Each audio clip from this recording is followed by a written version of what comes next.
15절. 그러나 시작. 그러나 너는 배우고 확신한 일에 거하라. 너는 내가 누구에게서 배운 것을 알며 또 어려서부터 성경을 알았나니 성경은 능히 너로 하여금 그리스도 예수 안에 있는 믿음으로 말미암아 구원에 이르는 지혜가 있게 하느니라. 아멘. 기독교 월간지인 크리스티애니티 투데이 2017년 10월호에 레이첼 깁슨이라는 동성애자의 간증이 실렸습니다. 성적으로 방종한 부모님 밑에 자라면서 불행하게도 성적인 학대를 받고 자랐습니다. 깊은 외로움을 느끼던 청소년 시절에 남자친구가 아니라 여자친구에게 끌리는 경험을 하게 됩니다. 그러면서 동성애자가 됩니다. 그런데 예일대학교에 진학하여서 공부하던 어느 날 룸메이트 책상 위에 올려 있는 C.S. 루이스의 순전한 기독교를 발견하고는 그것을 읽어내려가기 시작합니다. 처음에는 무슨 소리인지 알지 못했지만 읽어가면서 그 책 속에 자신을 끌어들이는 무엇인가가 있음을 발견하게 되고 수업 중간중간마다 읽고 또 읽게 되었습니다.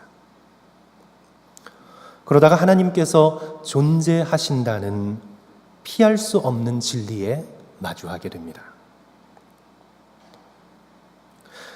그리하여 기독교 서클에 가입하게 되고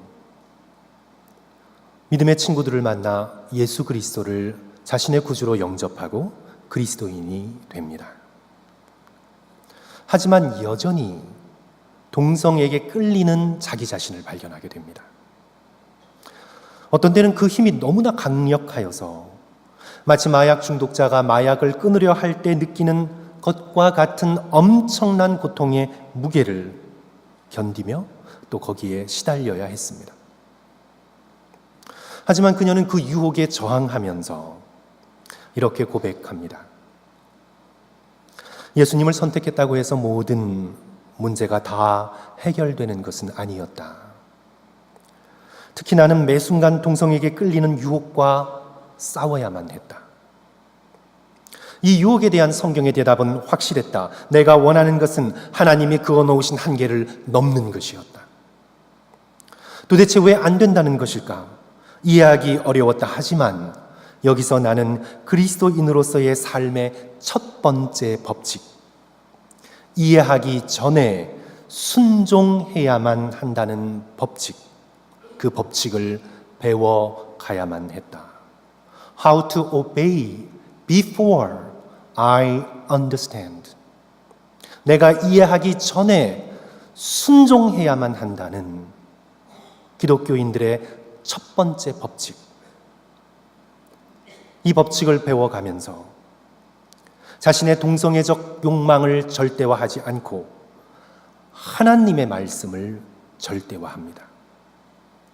그리고 하나님 앞에 동성애를 굴복시킵니다.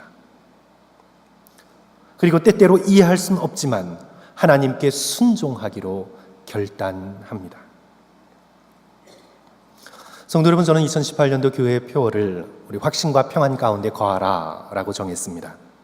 확신과 평안, 이것이 2018년 동안 우리 성도들이 공동체적으로 함께 추구해야 될 목표입니다. 그런데 성도 여러분, 순서에 주목해야 합니다. 평안이 먼저 오고 확신이 오는 것이 아니라 확신이 온 다음에 참된 평안이 오는 것입니다. 참된 평안은 하나님에 대한 확신에서 비롯됩니다. 나의 모든 바램과 나의 욕망과 나의 소원보다 때로 이해할 수 없지만 하나님을 나의 절대자로 믿고 확신하며 주의 말씀 앞에 나의 삶을 순복하기로 결단할 때, 그럴 때 우리는 세상이 줄 수 없는 하늘의 평강을 누리게 되는 것입니다. 하나님에 대한 확신 없이 하나님이 이 세상에 존재하시고 하나님께서 이 세상을 다스리시고 하나님이 우리의 삶의 모든 현실이 되신다는 굳센 확신 없이 우리의 삶은 무의미합니다. 우리의 삶은 아무 의미가 없습니다. 성도 여러분, 오늘 아침 이 시간 우리 한번 상상해 봅시다. 우리 생각해서 thought experiment, 우리 생각하면서 한번 상상을 조금 해봅시다. 저와 여러분이 이 시간만큼, 이 짧은 시간만큼 무신론자처럼, 상대주의자처럼, 다원론자처럼 절대자 되신 하나님이 없다라고 한번 상상해 봅시다. 절대자 되신 하나님이 없으니 절대 진리 되신 말씀도 없습니다. 우리가 절대적으로 의지할 말씀도 없습니다. 그러면 모든 것이 상황에 따라 상대적이 됩니다. 그리하여 인간은 자기 멋대로 살아갈 수 있는 자유를 누린다고 성도 여러분, 우리 세상 사람들처럼 한번 상상해 봅시다. 성도 여러분, 정말 그런 세상에서 저와 여러분은 만족하고 행복하며 평안할 수 있을까요?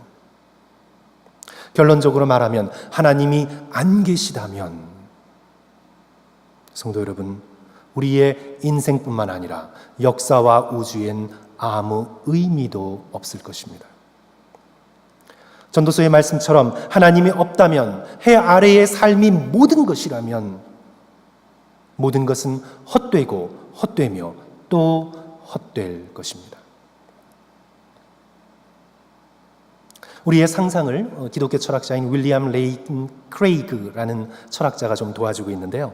그는 하나님이 없다면 다음 세 가지 영역에서 절대적으로 무의미하다고 주장합니다. 성도 여러분, 한번 생각해 보겠습니다. 첫째로 우주론적 영역입니다.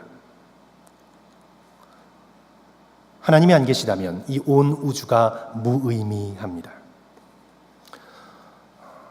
과학자들은요, 대체적으로 우주가 약 130억 년 전에 대폭발에 의하여 창조되었다고 주장합니다.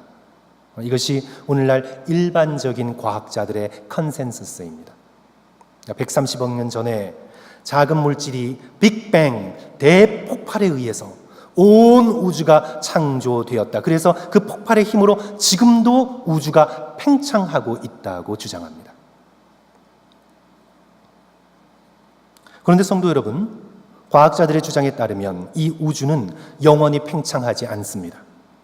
어느 시점에서 팽창했다가 이제 다시 수축하게 됩니다. 그러면서 빅뱅 이전으로 돌아와 결국은 사라지게 됩니다. 아니, 수축되지는 않는다 할지라도 다른 학설들처럼, 그러나 우주는 언젠가는 반드시 종말을 고하게 될 것입니다. 하나님이 안 계시고 이 과학적인 주장이 전부라고 한다면, 사랑하는 성도 여러분, 이 우주가 무슨 의미가 있습니까? 결국은 온 우주는 없어질 것입니다. 아무리 오랜 시간 기다려야 되겠지만 온 우주는 무가 될 것입니다. 창조되지 않은 거나 마찬가지입니다. 만물이 다 사라질 것입니다. 창조주 하나님이 정말 안 계시다면 성도 여러분, 우주에 아무 의미가 없는 것입니다. 그러나 하나님은 살아계시고 하나님은 이 우주를 다스리고 계시고 결국은 하나님께서 새 하늘과 새 땅, 새 우주를 만드실 것입니다. 우리는 창조주 하나님을 믿습니다. 두 번째로 인류학적 영역인데요. 당연하지요, 성도 여러분. 우주가 사라진다면 인류가 사라지지요. 하나님이 안 계시다고 한다면 이 우주가 없어져 버리면 인류도 사라집니다. 과학자들은요, 우리 지구가 중심 삼아 돌고 있는 태양이 약 한 100억 년 정도의 수명을 지닌다고 봅니다. 태양은 영원하지 않습니다. 100억 년 정도의 수명을 보인다고 그렇게 주장을 하는데, 지금 태양의 나이가 약 45억 년이 되었습니다. 이제 앞으로 지금까지 나이 들었던 것처럼 조금만 더 가면, 그 정도만 가면 앞으로 한 50억 년 정도만 시간이 지나면 태양은 대폭발을 일으키게 되어 있습니다. 태양이 대폭발을 일으켜 사라지면 지구도 사라질 것이고 태양계도 없어질 것입니다. 그 기간 동안 인간이 지식이 발전하여 태양계를 벗어날 수 있는 기술을 발전시킨다 할지라도 그래도 결국은 은하도 사라질 것이고 우주도 사라질 것입니다. 우주가 없어진다면 인간은요, 하루살이 때에 불과하고 돼지 농장에 우글거리는 돼지 떼에도 못 미칩니다. 인류는 아무 의미가 없습니다. 우리의 믿음의 선진들께서 요즘은 그렇게 기도하지 않으시는데, 우리 장로님들 되셔서 이렇게 대표로 기도하실 때 옛날에 우리의 믿음의 선진들께서는 우리 이런 기도를 거의 꼭 자주 드렸습니다. 어떤 기도를 드렸나요? 이 벌레만도 못한 것들이, 이런 기도 드렸어요. 그 다음에 요즘은 뭐 샤워하는 문화지만 옛날에는 대야 떠놓고 발가락에 때를 밀면서 때를 닦았잖아요. 그러니까 이제 그걸 묵상하면서 어떤 기도를 드렸습니까? 이 발가락에 때만도 못한 것들이. 그런데 그런 기도가 성도 여러분, 정말 하나님이 계시지 않는다면 정말 우리는 벌레만도 못하고 발가락에 때만도 못한 존재로 인류는 사라지게 될 것입니다. 그리고 성도 여러분, 세 번째로 실존적인 영역이지요. 우리의 개인만 돌아보아도, 사랑하는 성도 여러분, 여기 저보다 연배가 조금 어리신 분들이 계시다면 여러분이 아무리 젊어도 70년, 80년 후면 그것으로 끝날 것입니다. 만약 하나님이 존재하지 않는다면 천국도 당연히 없을 것이고, 죽음으로 인해 그 의식도 기억도 존재도 100% 완전히 다 소멸될 것입니다. 뭐 우주까지, 태양이 사라지기까지 그렇게 기다릴 필요도 없습니다.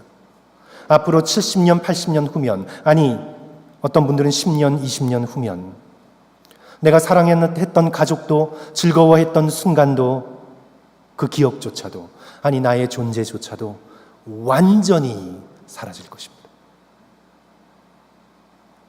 하나님이 안 계시다면, 사랑하는 성도 여러분, 땅 위에서 저와 여러분이 수고하는 수고가 무슨 소용이 있습니까? 그러므로 성도 여러분, 역설적으로 볼 때 하나님은 존재하셔야만 합니다. 아니, 존재하실 수밖에 없습니다. 하나님은 인간들이 인정하든 인정하지 않든 이 세상의 현실로 확실히 존재하십니다. 하나님은 현실입니다. 인간 역시 영원히 하나님과 함께 그 앞에서 존재해야 되는 영원 분별의 존재로 창조되었습니다. 그런데 문제는요, 성도 여러분, 이 하나님이 어떤 하나님인가? 이것이 문제지요. 만약 그러실 리야 없지만 하나님께서 악하시고 잔인하시고 폭력적이시고 사랑이 없다고 하신다면 우리에게 희망이 없습니다. 하나님이 존재하시는 것은 확실한데, 만약에 하나님이 그런 분이시라면 우리는 그 하나님 밑에서 결코 살아갈 수가 없는 것이지요. 우리 인간에게 희망이 없습니다. 그런데 하나님은 지극히 선하시고 지극히 의로우시고 지극히 거룩하신 분이신데, 이런 하나님 앞에서도 우리는 절망하게 됩니다. 왜냐하면 그토록 선하시고 거룩하시고 의로우신 하나님 앞에 감히 설 수 있는 인간은 없기 때문입니다. 선지자 이사야가 외치지 않았습니까? 하나님의 옷자락만 보았던 그가 화로다 나여 망하게 되었도다. 나는 입술이 부정한 사람이요 입술이 부정한 백성 가운데 거하면서 만군의 여호와이신 왕을 베었음이로다. 우리의 힘으로는 결코 지극히 거룩하고 의로우신 하나님 앞에 설 수가 없는데, 그러나 오늘 15절의 본문 말씀이 증거하고 있는 것은 하나님과 우리 사이에 중보자 되시는 예수 그리스도께서 계셔서 우리의 죄를 친히 담당하시고 우리의 연약함을 짊어지셔서 우리로 하여금 하나님과 화해케 하신 그 놀라운 복음의 말씀, 그것으로 인해서 오늘 우리에게 소망이 있고 오늘 우리에게 기쁨이 있고 오늘 우리에게 평안이 있는 것입니다. 그래서 디모데후서 3장 15절은 이렇게 말씀하고 있죠. 성도 여러분, 우리 3장 15절 우리 다 같이 한 목소리로 읽도록 하겠습니다. 또 어려서부터, 시작. 또 어려서부터 성경을 알았나니 성경은 능히 너로 하여금 그리스도 예수 안에 있는 믿음으로 말미암아 구원에 이르는 지혜가 있게 하느니라. 성경 말씀이 그리스도 예수 안에 있는 믿음으로 말미암아 이르게 되는 구원을 증거하고 있는 것이지요. 이것이 바로 복음인 것입니다. 그리하여 사도 바울께서는 젊은 디모데를 향해서 14절, 그러나 너는 배우고 확신한 일에 거하라 라고 말씀하고 있는 것입니다. 이 세상을 본받지 말고 너는 내게로 배운 복음의 말씀 가운데 확실하게 거하라 명령하고 있는 것이죠. 그런데 성도 여러분, 24절을 보면서 우리는 한 가지 주목할 것이 있습니다. 그러나가 앞에 왜 붙습니까? 우리 14절 다시 한번 한 목소리로 우리 읽습니다. 그러나 너는, 시작. 그러나 너는 배우고 확신한 일에 거하라. 너는 내가 누구에게서 배운 것을 알며. 근데 이 앞에 그러나가 왜 붙지요? 세상은 믿지 않기 때문에, 세상은 절대 기준을 싫어하기 때문에 배우고 확신한 일을 거부하는 것입니다. 만약에 절대 기준이 있다면, 절대자 되신 하나님이 계시다면 어떻게 해야 돼요? 세상은 거기에 순복해야 되는데 세상이 가장 싫어하는 것이 순복입니다. 순종입니다. 복종입니다. 그리하여 세상은 모든 것을 상대화합니다. 성도 여러분, 오늘날 미국이나 유럽의 대학가에 가면, 그래서 거기서 전도를 하려고 하면, 이제 한국도 마찬가지입니다. 한국도 이제 전도 퇴치 카드가 만들어져 가지고요, 전도하려고 그러면 싫으면 전도 퇴치 카드를 딱 내밀어요. 전도를 못하게 하는 거죠. 전도 퇴치 카드가 있습니다. 미국이나 유럽 같은 그런, 한국도 마찬가지고요. 그런 대학에 가서 만약 어떤 한 학생이 또는 저와 여러분이 진리에 대해서, 도덕적 절대 기준이 되시는 하나님에 대하여 말씀을 전하거나 대화를 나누려고 하면요, 반응은 한결같이 다음과 같습니다. 당신에게 있어서는 그것이 진리인 줄 몰라도 나에게 있어서는 아닙니다. 당신은 그것을 진리로 믿으십시오. 그러나 나에게 있어서는 아닙니다. 반응은 한결같습니다. 당신과 나의 무차별적으로 통하는 절대 진리 되신 하나님의 말씀, 절대의 기준을 부인하고, 당신에게서는 진리니까 그대로 사세요. 하지만 나에게는 진리가 아닙니다. 소위 포스트 모던이라고 하는 이 시대적 상황 가운데서 그들은 모든 것을 상대화합니다. 동성애 무엇이 문제입니까? 옛날에는 죄로 여겼지만 현대에는 아니라고 주장합니다. 그것은 고대 사회의 무지에서 나온 것이지, 오늘날은 누구든지 자신의 자유로운 의지에 따라 자기의 성적 취향을 결정할 수 있다고 생각합니다. 당신은 이성애자로 사십시오. 그러나 나는 동성애자로 살 수 있는 권리가 있습니다. 이것이 오늘날의 시대적 상황인 것이지요. 보편적으로 통하던 절대 윤리가 상대화되고 배우고 확신한 일은 없습니다.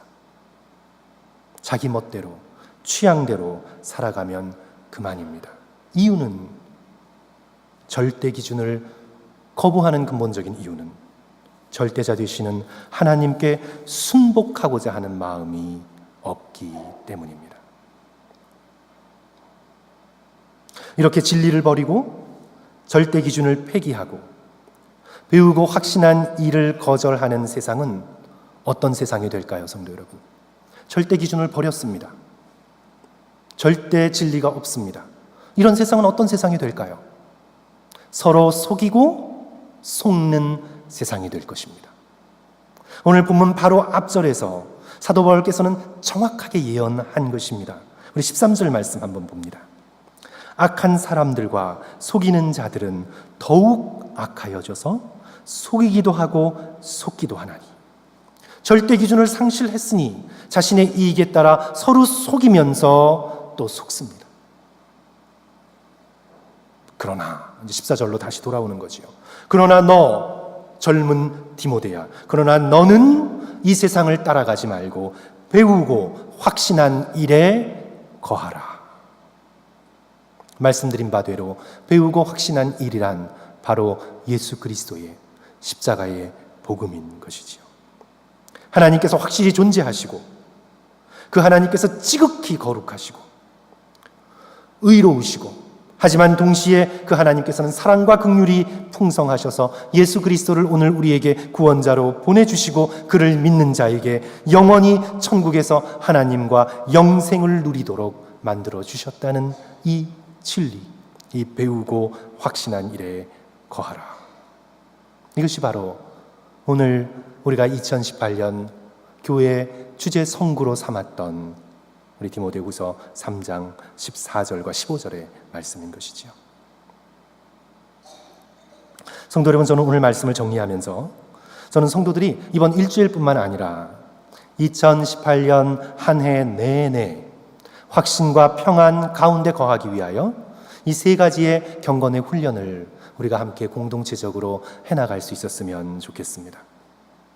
이번 일주일만이 아니라 한 달만이 아니라 1년 동안 성도 여러분, 이 세 가지를 한번 실천해 보려고 우리 노력했으면 좋겠습니다. 우리 2018년도 교회 주제표 부제목이 있는데, 성도 여러분 여기 보이시죠? 부제목이 있습니다. 우리 첫 번째 부제목이 뭔가요? 복음이 주는 확신입니다. 우리 죄송스러우시지만 한번 따라 하시겠습니다. 복음이 주는 확신. 오늘 본문에서 배운 바, 배우고 확신한 일, 즉 복음에 기초하여 우리가 인생의 닻을 내려야 하는데, 그러기 위해서는 우리는 성경의 말씀으로 돌아가야 합니다. 그러기 위해 이번 1년 동안 성도 여러분, 말씀을 암송하는 노력과 훈련을 하셔야 합니다. 조만간 이제 2월부터 우리가 말씀을 암송하는 훈련을 교회적으로 한 주 한 주 해나가려고 하는데요. 그러기 전이라도 성도 여러분, 우리 요즘 인터넷 컴퓨터 거의 다 하시잖아요. 인터넷에 들어가셔서 주제별 성경 암송 69절 딱 치시면 주제별로 모든 그리스도인들이 함께 외워야 할 성경의 69절이 쫙 뜹니다. 일주일에 한 절씩 암송하시면서 복음이 나의 생각과 마음을 채울 수 있도록 일주일에 한 절씩 그 말씀을 붙들고 암송하며 살아가는 것입니다. 걱정과 염려와 욕심과 시기와 불안이 나의 마음을 다스리지 않도록 하나님의 살아계신 말씀이 나를 다스리도록 성도 여러분, 2018년 한 해 동안 노력하시는 저와 여러분 되시기를 주님의 이름으로 간절히 축원합니다. 우리 두 번째 부제목이 뭐죠? 기도로 얻는 평안. 한번 따라 하시겠습니다. 기도로 얻는 평안. 기도로 얻는 평안. 올 한 해 동안 일상 속에서 하나님 앞에 끊임없이 올려드리는 짧은 기도를 제가 평소에 여러 번 강조를 드렸는데요. 우리 연습할 수 있는 저와 여러분이 되었으면 좋겠습니다. 물론 일정 시간 동안 30분, 1시간 또는 일주일 금식하면서 꿇어 엎드리는 기도를 우리는 훈련해 나가야 합니다. 하지만 하나님께서 우리를 향하여 쉬지 말고 기도하라 말씀하셨으니 우리는 일상의 순간순간마다 짧은 기도와 고백을 하나님 앞에 자주 올려드려야 합니다. 선교사였던 프랑크 루박이 추천했던 방법인데요. 일상 속의 성도 여러분, 제가 한 2년 전에 말씀드린 적이 있습니다. 일상에서 장면이 바뀔 때마다 그는 입술로 중얼거리며 하나님께 굉장히 짤막짤막한 기도의 고백을 올려드렸습니다. 그래서 그는 항상 사람들이 보면 무엇인가를 중얼거리는 듯한 사람처럼 느껴졌습니다. 일상의 장면이 바뀔 때마다 주님 도와주세요. 주님, 제가 당신을 사랑합니다. 주님, 주님을 의지합니다. 장면이 바뀔 때마다 이제 아침에 눈을 뜨잖아요. 그러면 이제 잠자다가 장면이 바뀌었습니다. 그러면 눈을 뜨면 그는 입술을 움직이며 기도하는 것입니다. 주님 사랑합니다. 눈을 뜨면서 이 힘든 세상을 어떻게 살아야 되나? 일어나야 된단 말인가? 월요일이잖아. 이런 게 아니라 눈을 뜨자마자 주님 사랑합니다. 그리고는 이제 화장실에 가서 씻지 않습니까? 장면이 바뀌었어요. 그럼 화장실에서 씻으면서 짤막한 기도를 드리는 겁니다. 주님, 당신을 오늘 하루 의지합니다. 그리고는 이제 밥 먹으러 식탁에 오지요. 그러면 또 장면이 바뀌었습니다. 그러면 다시 짤막한 기도를 드리는 겁니다. 주님 감사합니다. 장면이 바뀔 때마다 하루 일상을 살면서 짧은 기도와 고백을 수시로 올려드리면서 쉬지 않고 기도하는 은혜가 무엇인지 프랭클 루박은 경험하게 됩니다. 그가 무엇을 경험하는 지경에까지 이르렀냐 하면요, 그것을 훈련하니까 그가 자면서도 기도하더라는 거예요. 아침에 깨었는데 지난밤 꿈을 꿨는데 꿈속에서 내가 그 누군가를 위해 끊임없이 기도하더라는 거예요. 기도의 훈련을 하니까 자면서도 기도하더라는 것입니다. 그리고 깨어서도 생각으로 기도하더라는 거예요. 자기 자신이 무의식적으로. 그리고 더 나아가서 이건 좀 놀라운 경지인데요. 더 나아가서 그가 가만히 자기의 마음속을 귀 기울여 보니까 내가 기도하는 것이 아니라 성령께서 내 안에서 기도하고 계시더라는 겁니다. 성도 여러분, 놀라운 고백이지요. 그렇게 우리가 일상 속에서 장면이 바뀔 때마다 짧은 기도로 하나님께 올려드리는 기도의 훈련을 2018년 해나갈 때에 저는 하나님께서 우리 모두에게 놀라운 평안을 허락하시리라 믿습니다. 우리 마지막 세 번째 부제목이 뭔가요? 사랑을 통한 안식. 사랑을 통한 안식. 복음이 주는 확신, 기도로 얻는 평안, 그죠? 그 다음에 사랑을 통한 안식. 성도 여러분, 우리의 진정한 안식은요, 생각과 말만으로는 이루어지지 않습니다. 실천을 통해 완성됩니다. 일본의 양시민 우치무라 간조가 일일 일생이라는 말을 즐겨 썼습니다. 그의 책 제목이기도 했고요. 일일, 하루가 일생이다. 일일이 일생이다.